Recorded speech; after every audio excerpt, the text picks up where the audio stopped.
y háblanos de este gran tema que nos traes hoy. Justamente es uno de los temas que me encanta compartirlo porque creo que para mí fue transformador, ¿no? En mi vida fue algo, un punto de inflexión sin duda, que como decía recién también es uno de los despertares que tuve y que creo que lo que observo en la vida de las personas es fundamental cuando realmente lo comprenden y lo pasan por el cuerpo. Para ponerlo en contexto y que la gente lo entienda, yo en ese momento creo que tenía 23 años y estaba haciendo un viaje interior, por decirlo de alguna manera. Me había recibido de ingeniero y me fui a Asia 3 meses y terminé con un viaje de un mes en la India, ¿no? Es como que estaba buscando respuestas a preguntas interiores, ¿no? Entonces, creo que siempre los viajes son catalizadores de procesos, nos aceleran el proceso. Entonces, en ese viaje y en esta búsqueda encontré algo que a mí siempre me gusta explicarlo de manera metafórica, ¿no? Entonces, como que nunca me olvido el momento, ¿no? Estaba leyendo uno de los libros que más me gusta a mí, que es Conversaciones con Dios, pero entre ese proceso que iba viviendo es como que el despertar o lo que me di cuenta, sobre todo con el contraste de la cultura de India, ¿no? Y la cultura más occidental, es que el concepto que tenemos de el tiempo y de la muerte son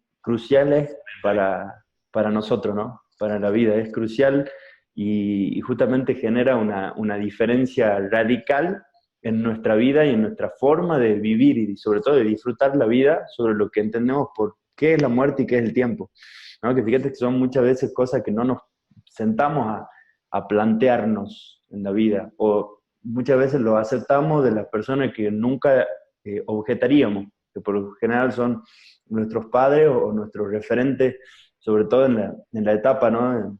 En los 0 a los 5 años, como dicen los psicólogos, se fijan el 85% de las creencias que luego después vivimos como verdades en nuestra vida, ¿no? Paradigmas que le llaman algunos. Entonces, qué importante es a veces replantearnos y repreguntarnos sobre cosas tan fundamentales en la vida que las tomamos como ciertas, como el tiempo y la muerte. Entonces, lo que me di cuenta ahí a través de este contraste que significa y representa India, que para los que tuvieron la oportunidad de viajar, creo que a nosotros como occidentales nos sirve mucho, es que me da cuenta que realmente produce un gran daño, digamos, por llamarle de alguna manera, una gran, o que sufrimos mucho por conceptos erróneos, ¿no? O por juicios que no nos ayudan a vivir mejor, y Claro. sobre todo esto del tiempo y la muerte. Entonces, básicamente, lo que observaba, digamos, me daba cuenta en este viaje a India es que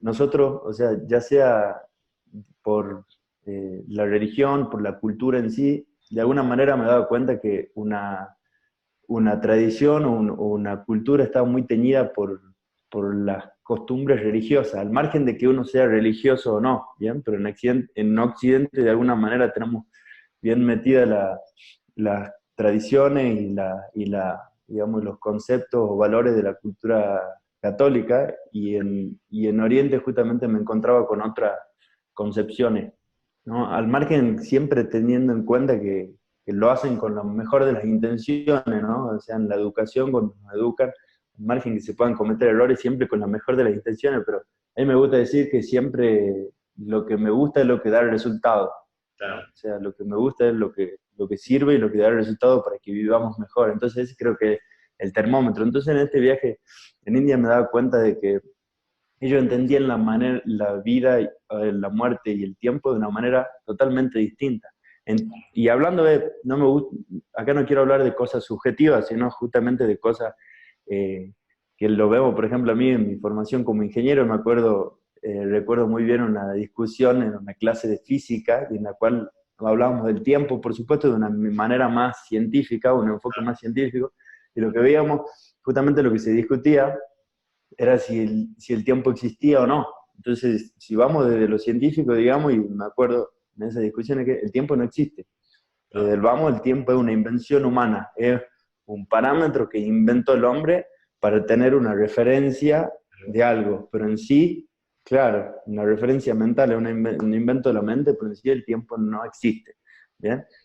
Entonces, y acá también creo que entra junto con el concepto del tiempo, entra el concepto de la muerte, ¿no? Entonces, de alguna manera lo que observaba yo de Occidente en este viaje transformador que fue India, es que de alguna manera vivimos demasiado apurados. Occidente me he dado cuenta que, por supuesto, generalizando, siempre hay sus diferencias y hay excepciones, ¿no? Pero una visión general, digamos, de lo que yo vivía, digamos, y también había tenido oportunidad de viajar mucho por el mundo, etcétera, es que en Occidente de alguna manera vivimos apurados.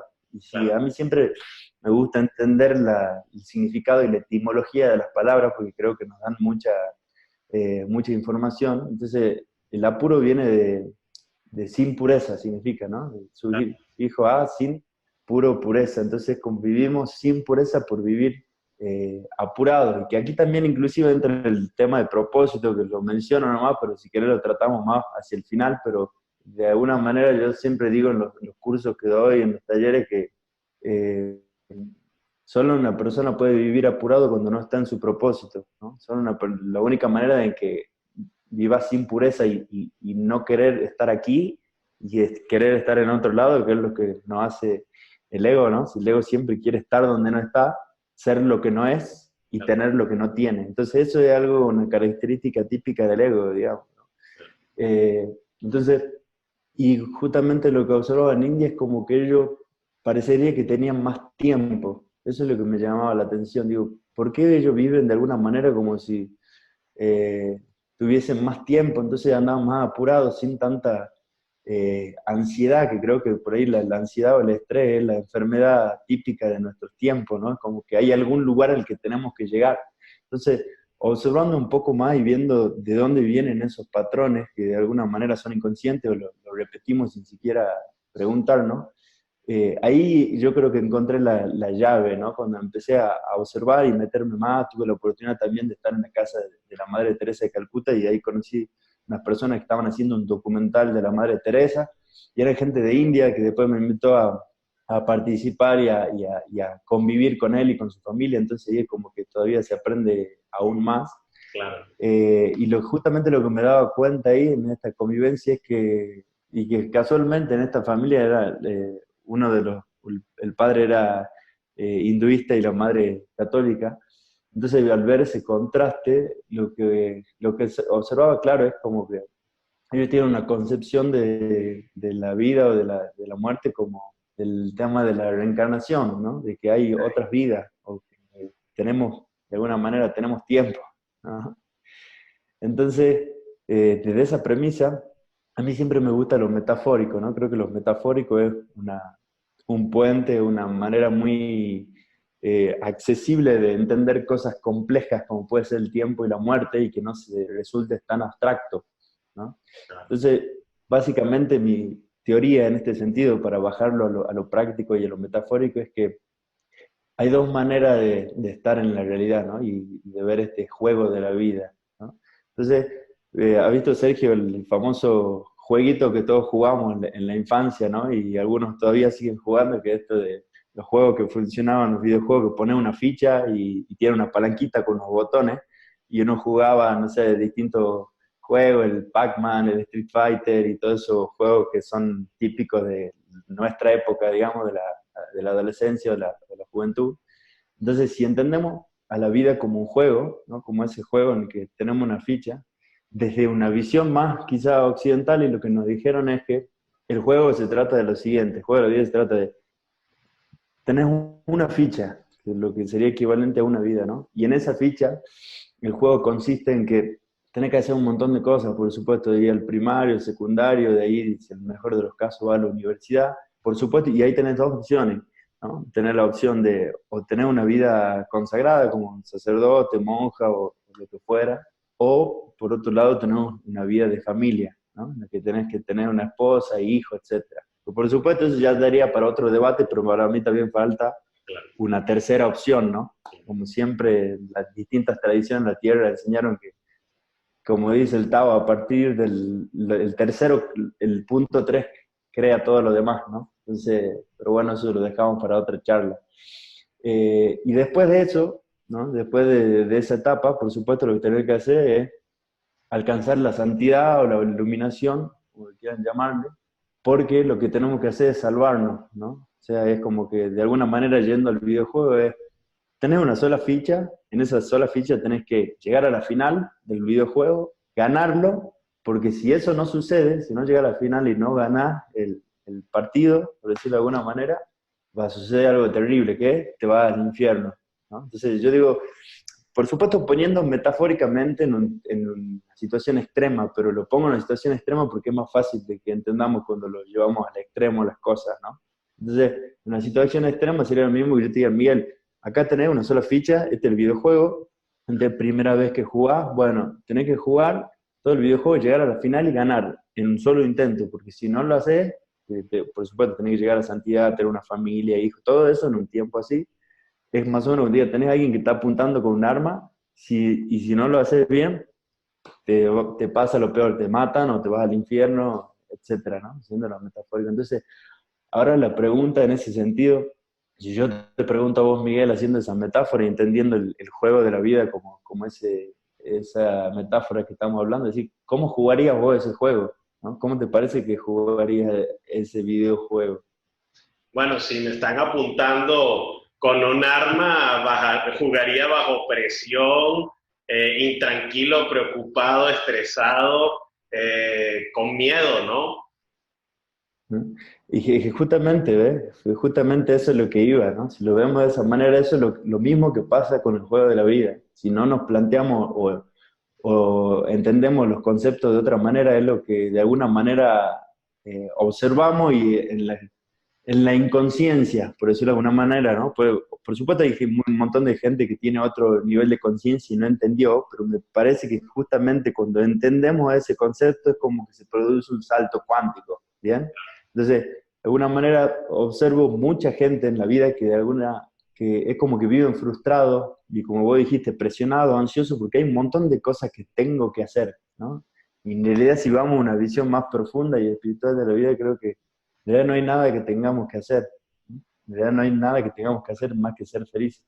Entonces, es como que hay dos maneras de estar en la vida, ¿no? Y si a mí me gustan las ecuaciones, como buen ingeniero, digo, amor o miedo, ¿no? Todo lo que sería amor, por supuesto, es abundancia, compasión, armonía, etcétera, y todo lo que sea miedo tiene que ver con ansiedad, apuro y lo que estamos hablando, ¿no? Entonces, Claro. desde ese contexto, o sea, todo depende de un contexto, entonces desde ese contexto, y si no tomamos conciencia de eso, es como que andamos corriendo por la calle sin saber por qué, ¿no? Porque no, sí, me tengo que casar y ya tengo X años, entonces tengo que tener hijos, una familia, y que lo repetimos sin plantearnos por qué, ¿no?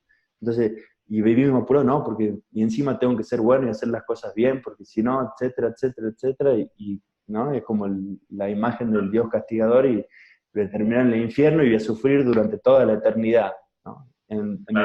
Y en el mejor de los casos, si no, un purgatorio, ¿no? Que está muy bien y yo también la tradición católica tengo mucho respeto porque me enseñó mucho y me dio muchas cosas, pero creo que en este concepto no nos ayuda, ¿no? O sea, no nos ayuda al margen de la creencia de cada uno. Entonces, si vamos a otro escenario, ¿no? Y si yo te digo lo mismo, Miguel, va a jugar ahora el mismo juego, ¿bien?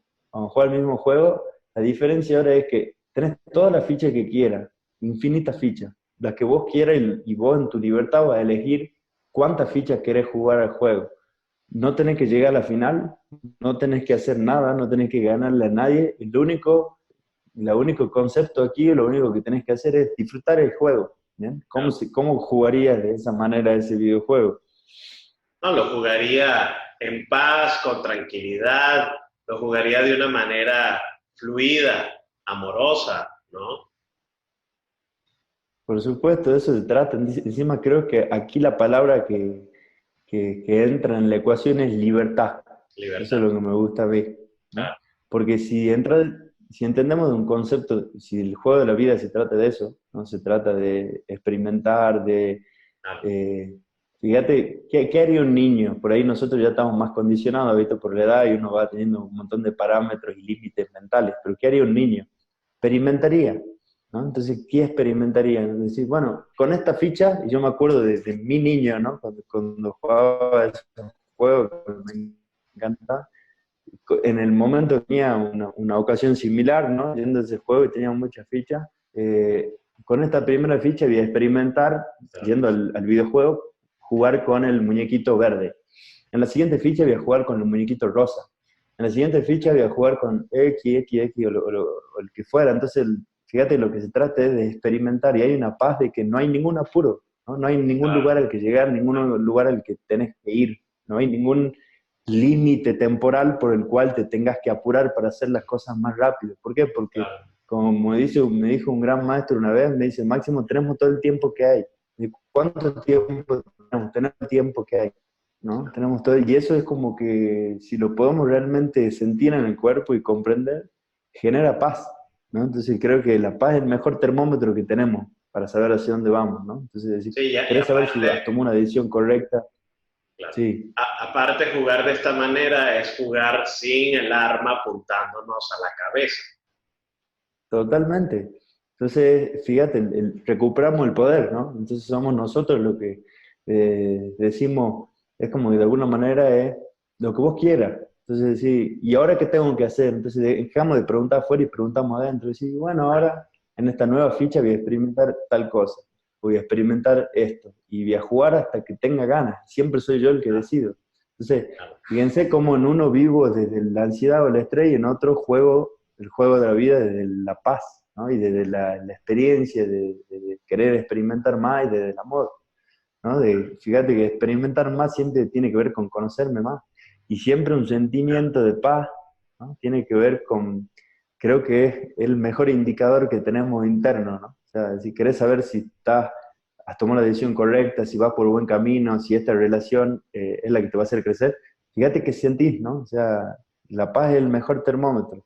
Entonces, yendo desde este punto de vista, digamos, y quizá siempre profundizando más, ¿no? En esto y llegando al punto, como te decía por ahí en otro momento que charlamos, de poner de decir algo que sé que puede chocar o golpear, ¿no? Con lo que voy a decir. Si lo llevamos, lo extrapolamos esto al juego de la vida, ¿no? Del tener varias fichas y experimentar.